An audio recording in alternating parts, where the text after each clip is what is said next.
Assalamualaikum warahmatullahi wabarakatuh. Pada kesempatan kali ini, saya ingin menjelaskan terkait dengan obat kardiovaskuler. Tujuan dari pembelajaran obat kardiovaskuler yaitu yang pertama, mahasiswa bisa memahami dan menjelaskan terkait dengan pengertian dan penggolongan obat kardiovaskuler. Kemudian, mahasiswa bisa memahami dan menjelaskan terkait dengan mekanisme kerja, indikasi, kontraindikasi, efek samping dari obat-obat kardiovaskuler.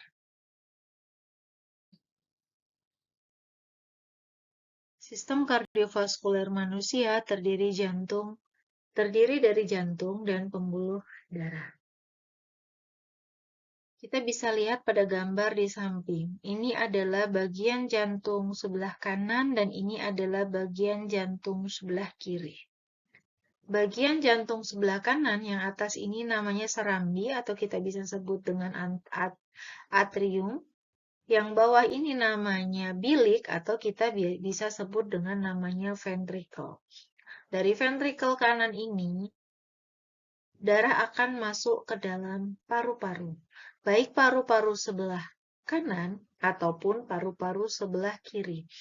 Di dalam paru-paru akan terjadi pertukaran oksigen.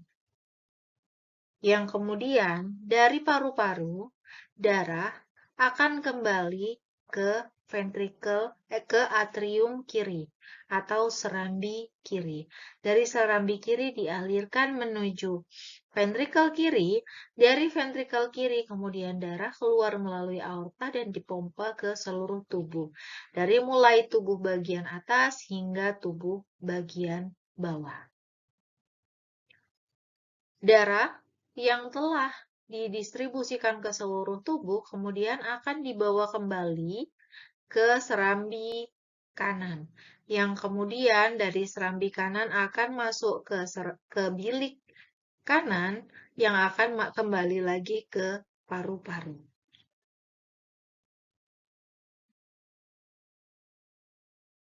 Ini alirannya. Ini adalah kiri. Ini adalah kanan, mohon maaf, kanan. Yang berwarna biru adalah jantung sebelah kanan. Dia naik, ini ke paru-paru, dan lain-lain.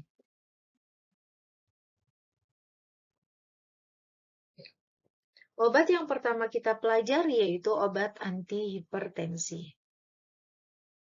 Di mana menurut klasifikasi dari JNC atau dari ACC-AHA, disebut tekanan darahnya normal yaitu apabila tekanan darah sistolik kita kurang dari 120 dan diastolik kita kurang dari 80. Dan disebut prehipertensi jika tekanan darah kita antara 120 hingga 139 untuk sistol dan 80 hingga 89 untuk diastol. Adapun di sini ada perbedaan ya untuk JNC 7 kurang dari 80, 120 sampai 129 dan kurang dari 80 ini disebut prehypertension, tapi dengan ACC-AHA disebut elevated blood pressure, terjadi kenaikan tekanan darah, tapi belum disebut prehipertensi. Pada JNC 7, prehipertensi juga bisa antara 130 hingga 139 serta 80 hingga 89.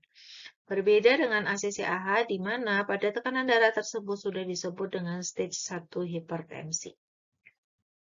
Demikian juga untuk yang tekanan darah 140 hingga 159 itu termasuk stage 1 hipertensi, pada ACC-AHA disebut stage 2. Disebut stage 2 pada kedua-duanya jika lebih dari 160 atau lebih dari 100 mm Hg. Hipertensi ini dapat disebabkan oleh beberapa hal. Yang pertama yaitu karena adanya sistem saraf simpatis, karena sistem RAAS, renin-angiotensin-aldosteron, karena ada faktor hormon, karena ada gangguan vaskular endotel. Bagaimana sih? Saya jelaskan satu persatu. Apa hubungannya sistem saraf simpatik terhadap peningkatan tekanan darah atau hipertensi? Jadi, sistem saraf simpatik ini akan menghasilkan neurotransmitter, yaitu NE. NE ini adalah norepinefrin seperti yang sudah kita bahas sebelumnya di sistem saraf somatik. Fungsi dari neurotransmitter ini dia meningkatkan kontraktilitas denyut jantung, menyempitkan pembuluh darah. Fungsi dari saraf simpatis ini sendiri yaitu meningkatkan kontraktilitas denyut jantung, menyempitkan pembuluh darah. Dan bisa menstimulus ginjal untuk menghasilkan renin. Dia akan berpengaruh pada renin, angiotensin, aldosteron.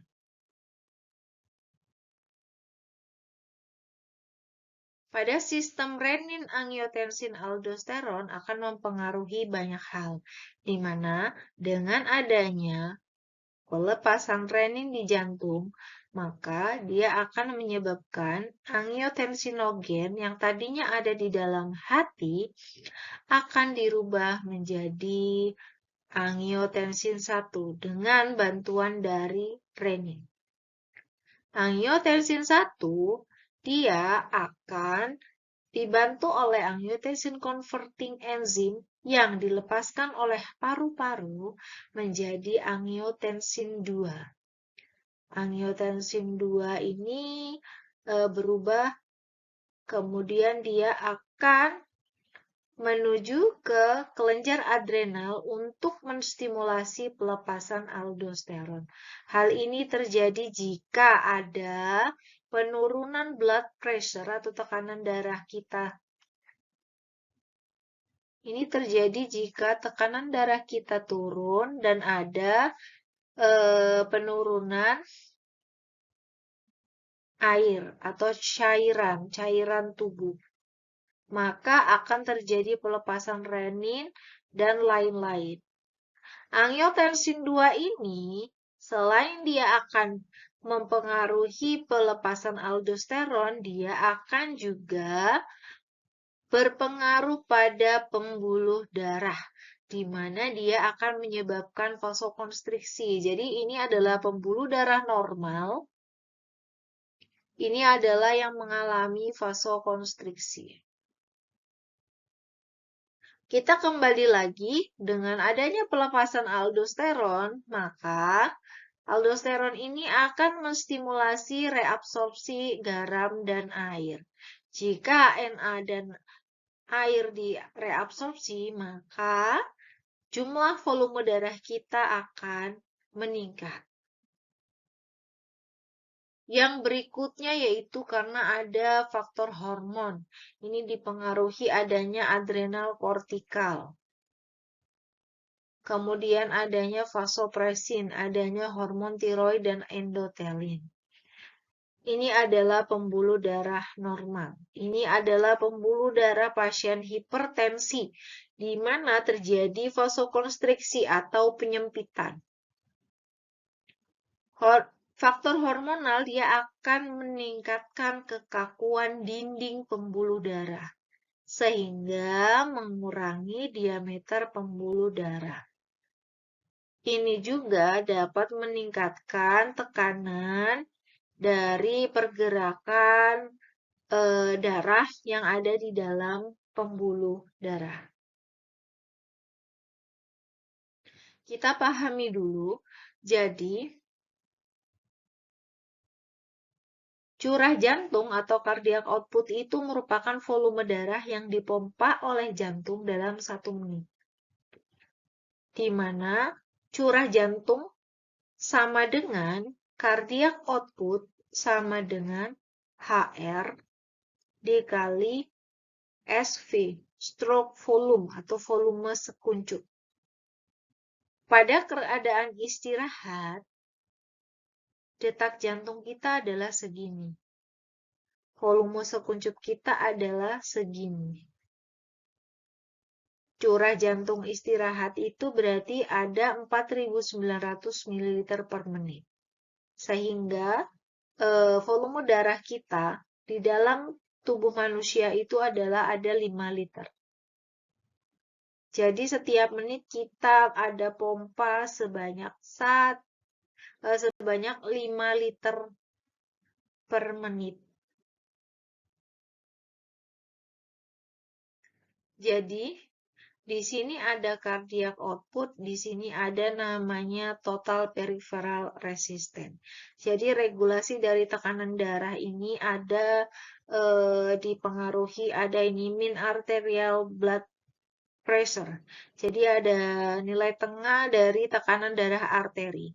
Tekanan darah arteri dipengaruhi oleh dua hal, yaitu cardiac output dan peripheral resistance. Cardiac output tadi seperti di rumus HR dikali stroke volume. Apa saja sih yang dapat mempengaruhi heart rate? Yang dapat mempengaruhi heart rate adalah aktivitas parasimpatis dan aktivitas simpatis dan epinefrin. Aktivitas simpatis dan epinefrin ini juga bisa mempengaruhi stroke volume. Aktivitas simpatis ini juga bisa mempengaruhi pengembalian darah di pembuluh darah vena. Pembuluh darah vena, venous return, atau jumlah darah yang akan dikembalikan ke jantung melalui pembuluh darah vena juga dipengaruhi oleh cardiac suction effect.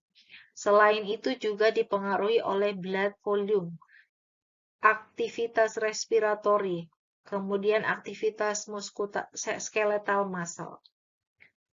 Blood volume ini bisa dipengaruhi adanya aliran dari cairan yang bertukar di antara vaskular dan interstisial. Kemudian dia juga bisa dipengaruhi adanya garam dan air, keseimbangan garam dan air. Keseimbangan garam dan air ini dipengaruhi adanya sistem RAAS yang sebelumnya sudah saya jelaskan.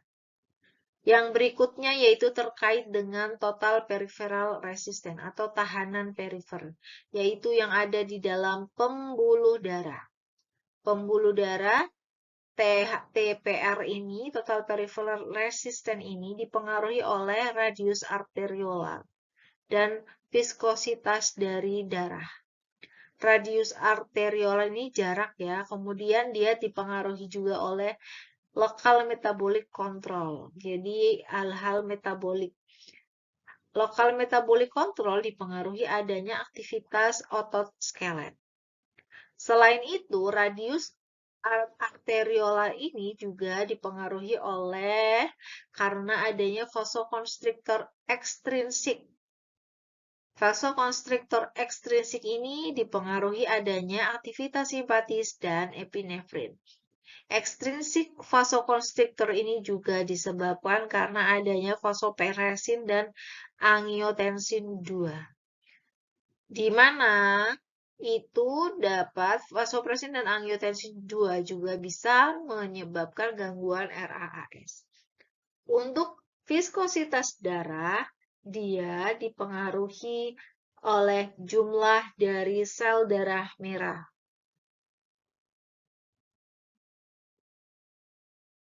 Obat-obat antihipertensi ini sendiri dibagi menjadi yang pertama yaitu terkait dengan diuretik. Ada reabsorpsi menghambat reabsorpsi natrium klorida dan air. Ada loop diuretik, ada thiazid, ada potasium sparing. Vasodilator ini contohnya alpha blocker, ACE inhibitor, ARB, CCB, dan nitrodilator. Sedangkan cardio inhibitory drug itu contohnya beta blocker dan calcium kanal blocker. Jadi CCB ini ada yang namanya non-dihidropyridin dan dihidropyridin. Yang non-dihidropyridin itu adalah di cardio inhibitory, sedangkan yang dihidropyridin ini adalah yang di vasodilator di pembuluh darah. Berikut adalah diuretik, di mana diuretik ini bekerja di nefron. Ini adalah nefron yang ada di dalam ginjal kita. Nefron di sini terdiri dari ada glomerulus tempat filtrasi, kemudian akan jalan ke tubulus proksimal, kemudian ke lengkung Henle, kemudian ke tubulus distal, dan terakhir collecting duct. Pada masing-masing ini terdapat obat-obat yang bekerja. Di tubulus proksimal ada carbonic anhydrasa inhibitor, kemudian di lengkung Henle ada loop diuretik, di tubulus distal ada thiazid diuretik, dan di collecting duct ada natrium canal inhibitor atau kalium sparing diuretik. Efek jangka panjang dari diuretik menurunkan volume darah, cardiac output, natrium, dan lain-lain. Loop diuretik contohnya adalah furosemid, hemat kalium spironolakton, thiazid itu hidroklorothiazid. Berikut adalah gangguan dari diuretik, ada gangguan elektrolit, dehidrasi atau hipovolemi, hipotensi, dan lain-lain. Berikut kita akan mempelajari terkait dengan RAAS, Renin-Angiotensin-Aldosterone System, di mana angiotensin ini tadi disebutkan bahwa dia diproduksi di hati, kemudian dengan adanya penurunan perfusi di dalam renal, maka akan terjadi pelepasan renin. Renin ini akan membantu angiotensinogen ini menjadi angiotensin 1. Obat-obat pada RAAS itu adalah ada namanya ACE inhibitor dan ARBA, angiotensin receptor blocker. Dengan bantuan angiotensin converting enzyme, maka angiotensin 1 akan berubah menjadi angiotensin 2. Fungsi dari angiotensin 2 ini bermacam-macam. Yang pertama, dia bisa meningkatkan aktivitas simpatik. Yang kedua, dia bisa meningkatkan reabsorpsi dari Na dan Cl, serta ekskresi kalium dan retensi air. Kemudian yang ketiga, di dalam kelenjar korteks adrenal, dia akan mempengaruhi sekresi aldosteron yang juga akan mempengaruhi adanya reabsorpsi air, Na, dan Cl. Pada bagian arteri atau pembuluh darah, dia bisa menyebabkan vasokonstriksi sehingga akan terjadi peningkatan tekanan darah. Kemudian di bagian kelenjar pituitari, dia akan melepaskan sekresi ADH, antidiuretik hormon, di mana dia akan meningkatkan absorpsi dari air. Jadi, RAAS ini berhubungan dengan air dan garam, retensi air dan garam. Sehingga terjadi peningkatan volume sirkulasi dari darah.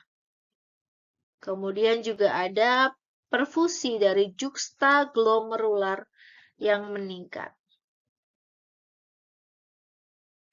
Obat yang pertama untuk sistem RAAS adalah ACE inhibitor atau angiotensin converting enzyme inhibitor.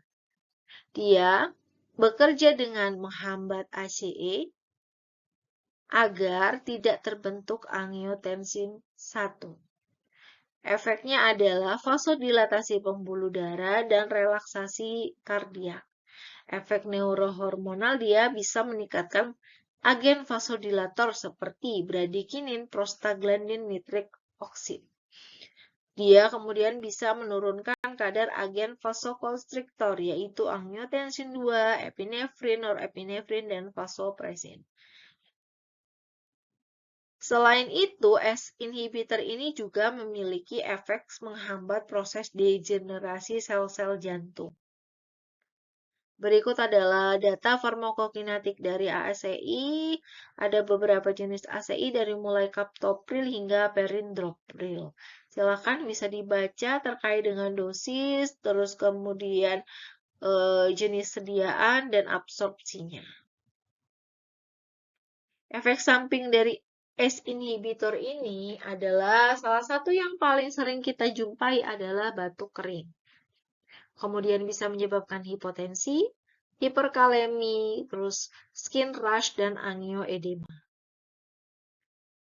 Golongan yang berikutnya yaitu angiotensin II reseptor blocker atau ARB.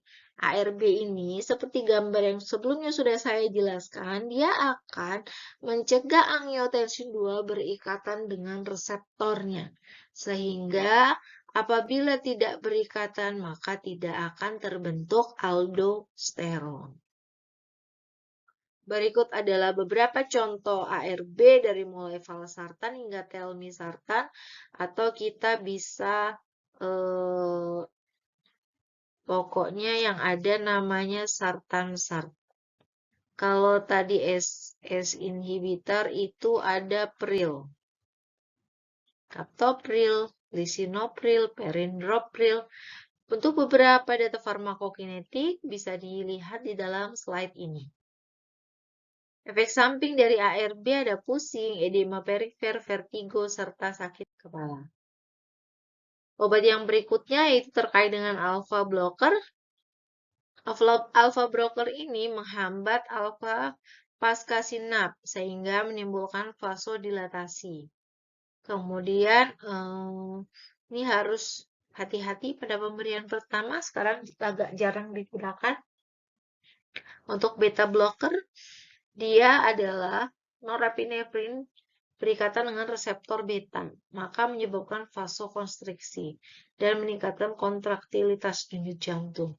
Apabila norepinefrin ini dihambat, maka pembuluh darah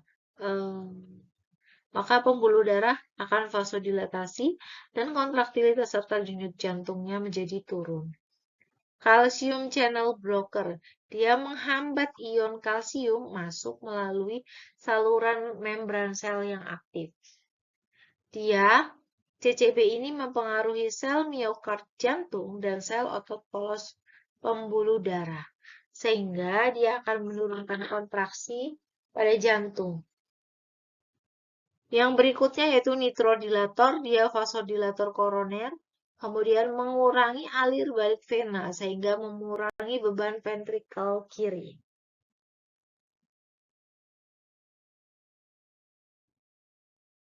Berikut adalah beberapa golongan antihipertensi. Yang pertama diurik thiazid. Tadi sudah saya jelaskan. Yang kedua alpha blocker. Ini ada contoh-contohnya prazosin, doxazosine, dan lain-lain. Ada beta blocker yang belakangnya lol, propanolol, labetalol, atenolol, kemudian ada zat yang bekerja di pusat, yaitu ada clonidine, methyl-dopa. Ada yang ngeblok masuknya kalium atau CCB, calcium channel blocker. Contohnya nifedipin, nicardipin, amlodipin, dan lain-lain. Ini PIN. Kemudian ada vasodilator. Kemudian ada penghambat RAAS. Ini penamaannya pakai pril. Perindopril, captopril, lisinopril, dan lain-lain. Kemudian angiotensin II blocker atau ARB. Contohnya belakangnya sartan.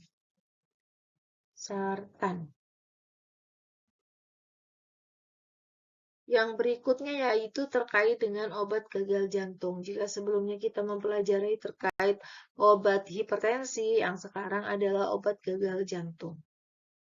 Obat gagal jantung, sebenarnya apa sih gagal jantung? Jadi fungsinya jantung itu adalah memompa dari bilik kanan atau kiri ke dari serambi kanan atau kiri ke bilik kanan atau kiri. Dari bilik kiri maka akan dialirkan ke seluruh tubuh atau dipompa ke seluruh tubuh, sedangkan dari bilik kanan akan dipompa menuju ke paru-paru. Jika ada gagal jantung, maka jantung gagal atau tidak mampu untuk memompa darah ke seluruh tubuh. Penyebab dari gagal jantung ini adalah ada miocard infarct, coronary artery disease, gangguan katup, kardiomiopati, ada infeksi bakteri, hipertensi kronik, dan septic shock.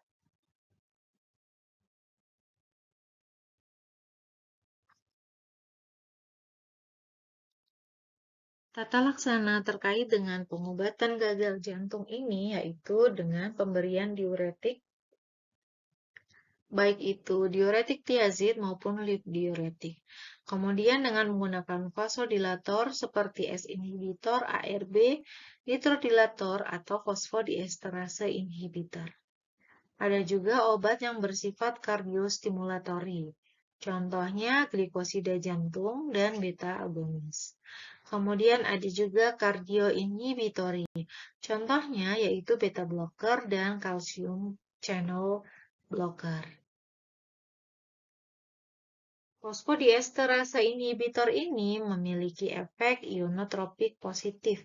Ionotropik positif adalah memperkuat kontraksi jantung. Kemudian memiliki kerja ionotropik positif dan vasodilatasi. Obat ini bermanfaat bagi bayi atau anak-anak dengan curah jantung rendah ya, terutama setelah operasi. Contoh obatnya yaitu milrinone, amrinone. Jadi, fosfodiesterase inhibitor itu adalah ini.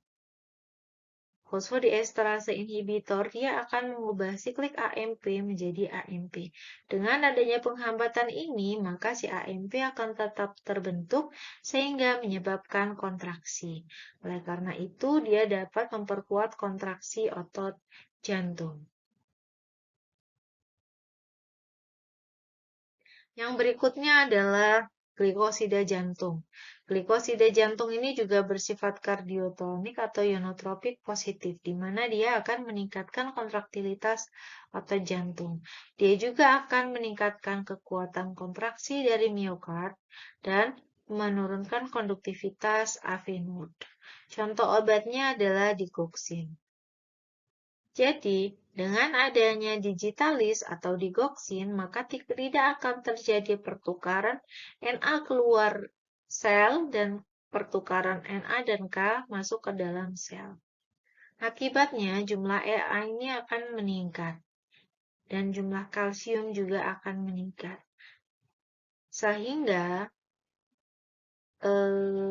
dia tidak akan membuka kanal NaK.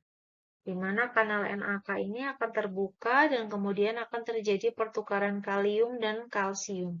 Jika Ca meningkat di dalam sel, maka akan terjadi peningkatan ikatan dengan Ca dan akibatnya menyebabkan peningkatan ionotropik positif atau kontraktilitas otot jantung. Sekian saya ucapkan terima kasih. Materi pembelajaran kardiovaskuler telah selesai. Saya akhiri. Wassalamualaikum warahmatullahi wabarakatuh.